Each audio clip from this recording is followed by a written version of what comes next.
Shalom, everyone, to Living with the Times. This week's Parsha, Vayetze, has this symbolic archetypal dream of Yaakov, where he dreamt of a ladder entrenched in the earth, and its head reached the heavens, and angels were going up and down. But before he dreamt, the Torah tells us that here he is all by himself, and he has a certain amount of fear. So the Torah says that he took stones and put them around his head. Rashi says it was to protect him against wild animals. On a deeper level, it also represents the wild thoughts that Yaakov may have entertained as here he is leaving home in strange circumstances. His brother wants to kill him, and he's being sent to get married. So there's a lot of question marks in his head. So he puts stones around his head to protect himself.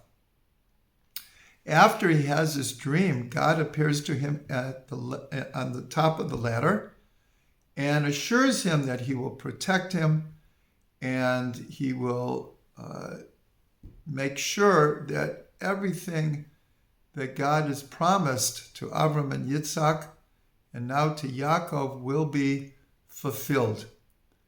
And so Yaakov gets up from his dream, and it says, and he took the stone that he had laid his head on, and he poured oil on it. He consecrated it, and he said, "This is the house of God."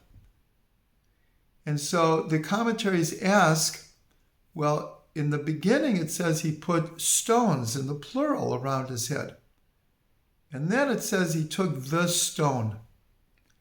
And so our commentaries tell us that in very symbolic language that all the stones that he put around his head, they were arguing with each other.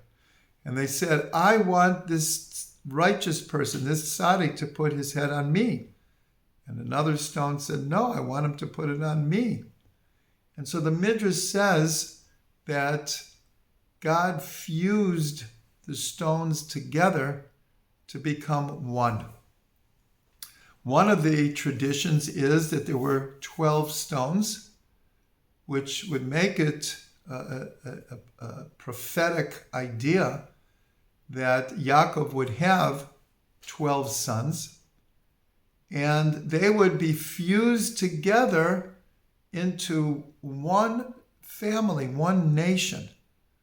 And so this symbolism here is this idea of Jewish unity. We see the same idea when we come to Mount Sinai. And it says we came to the desert of Sinai, and we camped there across from the mountain. And in Hebrew, it's in the singular, v'yichan sham. They camped there. So Rashi asks, well, we're talking about millions of people. Why is the language in the singular? So this is one of the most quoted Rashis. He says that they came to Mount Sinai ke'ish echad b'lev echad, like one person with one heart. And so this idea of Jewish unity, in fact, we're told that that was what was needed. That was call it a condition for God giving the Torah. That only because the people were so united could they be a proper vessel for God to reveal the Ten Commandments to them. And so here we see the story of an importance of unity. Everyone knows that before the massacre on Simchat Torah, for a whole year there was tremendous division in Israel. It had really gotten to a feverish point, and it was really quite terrible.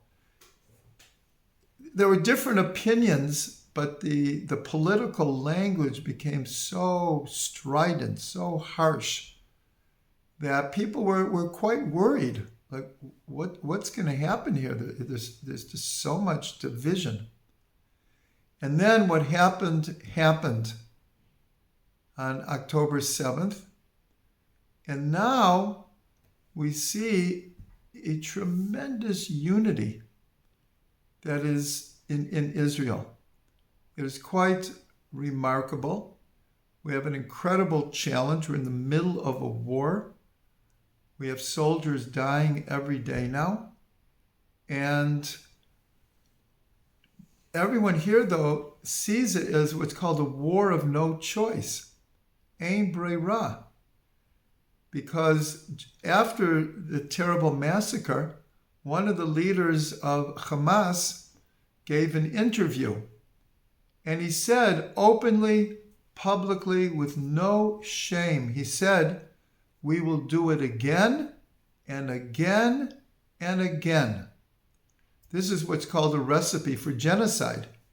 This is a recipe for the destruction of Israel. And so the Jewish people here in Israel and almost universally around the world understand that we're in a war of no choice. And only through our unity are we going to be able to prevail. And so last week, we saw a tremendous event in Washington, D.C. Approximately 300,000 Jews came together at very little notice. The rally was put together really quite quickly. And Jews came from literally all over. And it was the largest demonstration of Jews in American history. And this is the type of unity that we need to see now. And so we pray and we ask everyone to continue with their prayers, continue with their support of Israel, and to continue to make this show of unity a permanent part of Jewish life today.